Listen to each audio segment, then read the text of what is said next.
2, 1, and liftoff. 3 on my list, Johnny Manziel. They invited a circus to town for a guy who was always a reach physically to play in this league. And emotionally, they knew this guy had issues in college. Number 2, Gerard Warren. When you pass up LaDainian Tomlinson and Richard Seymour, you don't need to know anything else.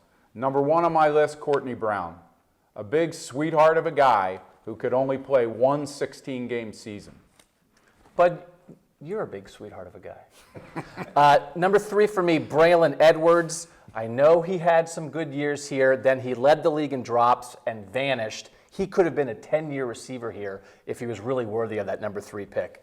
Number 2 for me, Trent Richardson. I know they got a first-round pick out of him in that trade. That mitigates it a bit. Still, when you take a skill guy in the top 5 like that and he does nothing, that's a bust. Number 1, to me, is obvious. Justin Gilbert, the receivers they passed up to reach on a corner they didn't really have much information on, that's going to dog this franchise for a decade. My biggest issue with your list is all of the names on your list, starting with Braylon Edwards. 16 touchdown catches in 2007. Justin Gilbert, they got a number 1 pick for him.